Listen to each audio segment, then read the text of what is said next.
The building I work in has 9 floors and 2 basements. Or, that's what I thought. A few weeks ago, I saw a new button light up in the elevator. Just a 0, right between the basement and first floor. I made the mistake of pressing it. Let me back up. Something's been wrong with the mirrors lately. Before I tell you the full story, tell me where you're watching this from. Because I need to know if anyone else has seen something like this. I've always worked the night shift. It's quieter then. No clatter from the upper floors. No chatter from the offices. Just the hum of the lights and the occasional creak from the old vents overhead. I'm an electrician, nothing fancy. I fix what buzzes, what shorts, what blinks. That building, gray, 9 stories tall with 2 basements, was just another job to me when I started. It paid well, didn't ask many questions, and let me work in peace. That's all I ever wanted. The place itself was pretty standard. Carpeted hallways that smelled like someone once spilled old coffee, and just let it soak in. Exit signs that always seemed a little dimmer than they should be. And the elevators, well, the elevators were like everything else in place. Old, slow, and never quite smooth. You press the button, wait longer than you should, then get jolted as the thing lurches to life. Every time it stopped, it gave this tiny shudder, like it was holding its breath. Now, I don't spook easily. Been in more buildings than I can count. Some half falling apart. But from the first week, there was something about the mirror inside that elevator. Couldn't tell you what exactly. It wasn't cracked or warped or dirty. It just didn't behave right. I'd catch myself watching it too long. Long enough to notice things I didn't want to admit. Like the way my reflection seemed to blink a half-second too late. Or the way it would stand a bit too straight, even when I was slouched with my hands in my pockets. At first, I figured I was just tired. I mean, night shifts mess with your brain. Everyone knows that. You drink too much coffee, don't sleep enough. Your eyes play tricks. So I told myself that's all it was. Tricks. Tricks and shadows and a mirror that needed replacing. But then came the night I stood in that elevator. Just me and my reflection again. I yawned. It didn't. I blinked. It waited. Just long enough for me to notice. Just long enough for that crawl to run up the back of my neck. I laughed, shook it off, called myself paranoid. Still, I started looking at the ceiling instead of the mirror after that. Easier that way. You do a job long enough. You learn what to ignore. Flickering lights. Air vents that whistle when it rains. Elevators that groan to loud going down. You learn to shrug those things off. What you don't learn is how to stop watching yourself when the mirror refuses to blink back. It was a Tuesday, I think. The kind that feels like a leftover Monday. I got a call from maintenance. Routine stuff. They wanted new outlets installed in basement 1. Nothing unusual. I'd been down there plenty. Storage rooms, breaker panels, janitor supplies, that sort of thing. It always smelled faintly like wet cardboard. You'd expect mildew, but there wasn't any. Just that strange damn paper scent that never changed, no matter the season. I took the elevator down like always. Pressed the button, leaned back, arms crossed, watching the floors blink past. But halfway down, the hum got louder. You know that deep buzz old fluorescent lights make? It was like that, but lower, more in my chest and my ears. The kind of sound that makes you frown without realizing it. And the mirror flickered. Just once. Like someone switched the lights off and on again. Only nothing else in the elevator changed. Just the glass. It blinked. That's the best way I can explain it. Like I had a moment of indecision. Then it was fine again, smooth and silver, showing me exactly what I expected to see. I told myself the wiring probably needed a look. That was the job, after all. So I brushed it off and kept going. The lights on B1 were, as usual, dim and humming. They've always been like that. It's hard to notice when something broken gets a little more broken. You just nod, keep walking, and get to work. Now here's where things started to itch at me. I did the job. It wasn't even that involved. Ran cable, mounted a couple of boxes, checked the voltage. That should have been 45 minutes. Give or take. I even remember checking my phone before heading back up. 43 minutes. I remember because I was thinking I'd have time to grab a sandwich and still beat traffic. I took the elevator back up. Same hum. Same flicker. Same mirror. Still pretending nothing weird ever happened. When the doors opened to the lobby, Monica, the receptionist, was standing behind her desk, staring like I just crawled out of a vent instead of an elevator. She asked if I was okay. I laughed, said I was fine, told her it was an easy job. Then she said it. You've been gone 2 hours. I looked at her, thinking she was joking. 2 hours? I checked my watch. Still on time. I pulled out my phone. Same thing. Barely past the hour mark. But she wasn't smiling. Not at first. Monica's hands were shaking a little. She glanced past me, like something was going to follow me out of the elevator. And then her voice dropped, like she didn't mean to say it out loud. It always starts in the basement. Just like that. Then she blinked, slow, like her eyes were resetting, and smiled like nothing had happened. Offered me coffee. Cream or sugar. Like we hadn't just slipped into the middle of a sentence I wasn't supposed to hear. I didn't say anything. Just took the cup, nodded, and sat in the break room until my hands stopped fidgeting. I wasn't cold. I wasn't scared.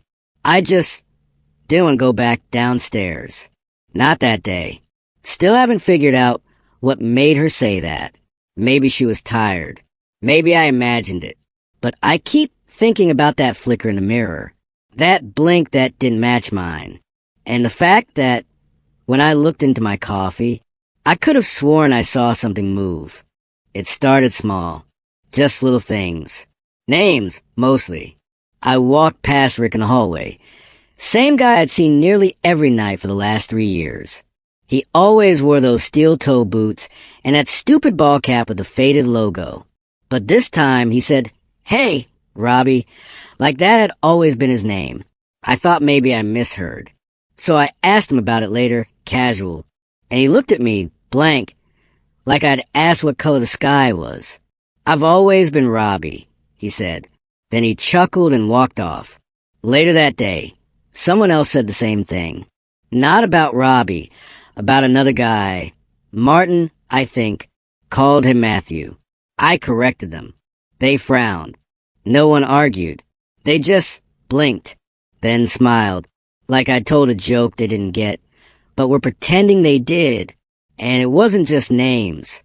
The way people talked began to feel off, over-rehearsed, like they were reading from a script that had been translated one too many times. Someone would say, "See you tomorrow," and it would come out weird, like, "You will see me tomorrow." No contractions. No rhythm. Just enough to make your skin itch. It got under my nails. Into my thoughts. I started testing them, asking things no one should forget. What year did you start here? What's the Wi-Fi password? Do you remember that fire drill last spring? Sometimes they'd answer too quickly. Other times, they'd pause way too long, like they were buffering. Then one night, I passed a guy in the stairwell. I didn't know him. Mid-40s maybe, carrying a mop and a pale gray bucket. I nodded. He didn't smile, didn't even look at me. Just muttered, "You've been to floor 0, haven't you?" I stopped walking. Turned to ask what he meant, but he was already laughing. That breathy, wheezing kind of laugh that doesn't really come from the throat. Then he shook his head, said, "Kidding," and kept walking. I never saw him again. That's when the elevator started acting up. I'd press the button, and the doors would open before my hand touched the panel. Once, they opened when I was still 20 feet away. I thought maybe someone else had called it, but there was no one inside. And the lights, each floor lit up like normal, except for one night, when every single button went dark. All of them. Blacked out. Nothing lit, no dings, no sounds. Except one. At the very bottom, tucked beneath where B1 and B2 usually sat, there was a new button. smaller than the others. Matte, like plastic that had been rubbed smooth over time. It just said 0. That's all. No letter. No label. Just a single number, glowing faintly. It didn't blink. It didn't pulse. It just waited. I didn't touch it. I swear to you, I didn't press it. It took me there anyway. The doors opened, but there was no chime. No welcome tone. Just a low, electrical hum that prickled in my ears. The hallway in front of me didn't belong to the building. I'd worked that place for over a decade. I knew every floor, every emergency exit, every bad paint job, and every stairwell. But this was something else.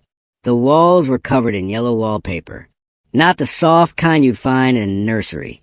This looked sick, like the color of something left too long in the back of a fridge. Peeling at the edges, curling in slow motion.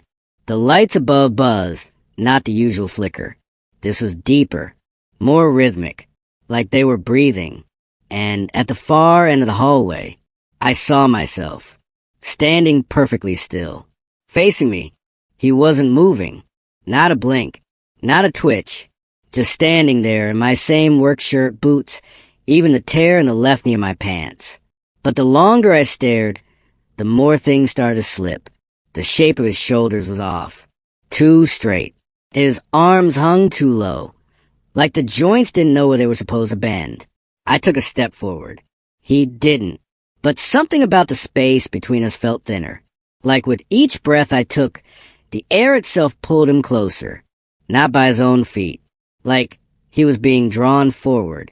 There were doors on either side of the hallway. Each one labeled with a strange number.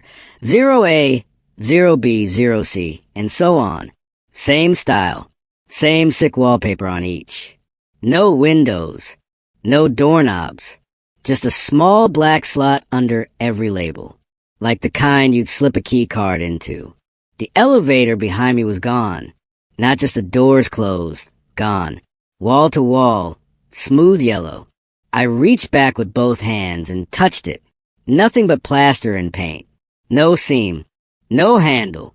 No way out. Then came the voices. Not loud. Not even clear at first. Just a whisper, rolling down the hall like a slow wave. I couldn't tell where it was coming from.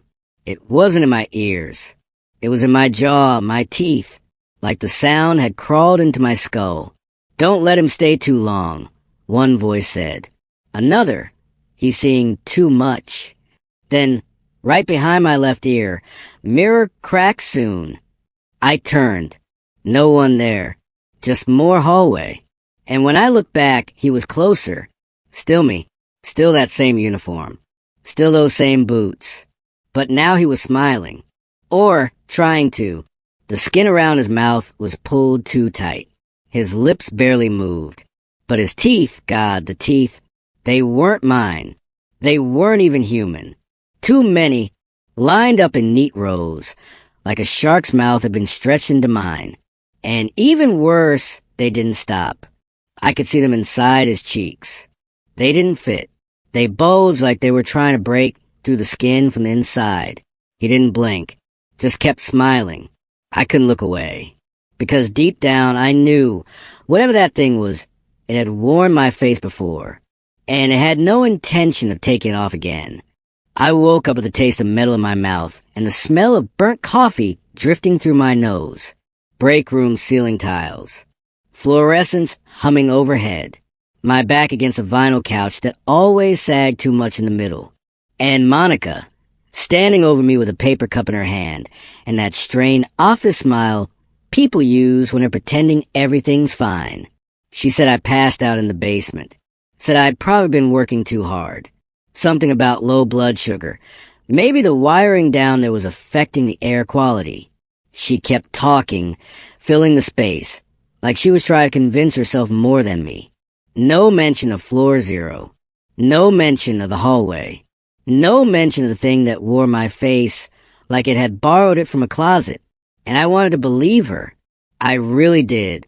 I wanted to think maybe I'd imagined the whole thing. That it was just a weird dream, a stress response, something explainable. But then I started noticing things. Quiet things. Slippery things. My reflection had stopped playing along. It used to be just a second too slow. A blink behind. A tilt of the head that felt late. But now, it just stared. I could wave, shrug, rub my eyes. The man in the mirror didn't move. He just watched. Sometimes I caught him smiling faintly, like he knew something I didn't. Other times, he stood perfectly still, his arms at his sides, even as I brushed my teeth or scratched my cheek. At work, people started congratulating me. That was the word they used. Congrats, man. A slap on the back. A nod. A smile that didn't reach their eyes. You made it back. Then they'd move on, like nothing strange had happened. Like I'd won something. Like I'd been somewhere and returned. And one guy, Dan, I think, walked past my workstation and muttered, "Glad it's you," not the other one. Didn't stop walking. Didn't explain. Just said it under his breath, like it was an afterthought. I laughed it off. Tried to, at least. I even made a joke about it to Monica, who only smiled and went quiet. That silence lasted the rest of the day. That night, I stood in front of the bathroom mirror. Just stood there, watching myself. Hoping, maybe, this time he'd move first. Maybe he'd yawn. Scratch his neck. Something. Anything to prove he was still me. But he just watched. And when I blinked, he didn't. I quit the next morning. Didn't wait for a call back or write a formal resignation. Just packed my bag, tossed in whatever I could grab, and walked out without saying goodbye. I didn't even stop to empty my locker. I drove home. The streets looked familiar. Same turns, same old gas station on the corner. Same stop sign with a bent post at the intersection. But when I got to my front door, something was off. I pulled out my keys, slipped the main one into the lock, turned, nothing, tried again, wiggled it, pulled it out, put it back in, still nothing. And then the door opened from the inside. My wife stood there, her eyes locked on mine. For half a second, her face lit up, then dropped, and then she screamed. Not a scream of surprise. A scream like she'd seen something that shouldn't exist. She backed away like I was a stranger, said my name like it hurt her mouth to say it. And when I stepped forward, she flinched, told me her husband, me, had been dead for 3 months.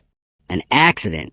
Said she'd gone to the funeral, held the urn, watched the cremation herself. That was her exact phrasing.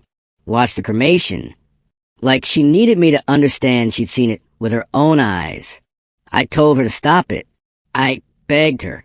I showed her my hands, my face. Asked her about the scar on my shoulder, the one I got when I was 16. Climbed the old fence behind our high school. I asked her how I could know that if I wasn't who I said I was. She just kept shaking her head. Said I even sounded like him. Said that's what made it worse. Then she closed the door. The lock clicked. Just once. After that, things moved fast. Or maybe I stopped keeping track. My work ID stopped working. No photo. No name. Just a blank white square where the barcode used to be. I logged into the employee portal and got a message I'd never seen before. Access denied. Record not found. HR didn't answer emails. Voicemail was full. It was like I'd never worked there at all. And yet, the Delaney building still let me in. No key card. No front desk sign-in. No questions. The doors would swing open when I stepped close. The lobby lights flickered on in sequence, always timed to my footsteps. Elevators waited for me. Only me. I tested it once. Let someone else stand near the call button while I held back. Nothing happened. Then I took one step forward. Ding. Doors open like I was expected. And that button, that damn 0, it used to just glow. Faint. Out of place. Like a mistake in the panel. But now, it was the only one that lit up. Every floor number stayed dark unless I pressed it manually. But 0 always glowed first, like it was warming up before I got there. calling me. Some days I resisted, took the stairs, walked past the elevators like I didn't notice, told myself I was done with this place, that I was going to figure it out. But then I'd hear it, the elevator chime, no one else around, just that soft ding echoing down the hallway, like a whisper made of metal. And when I look back, the doors would be open, waiting, always waiting. I don't know if I ever left that hallway. Maybe I'm the one from the mirror. Maybe the real me still trapped back there, behind the glass, screaming. The elevator's calling again. I think it's time to go back. Has anyone else seen a floor that wasn't supposed to exist? Or had their reflection act wrong? Tell me in the comments. I need to know I'm not the only one.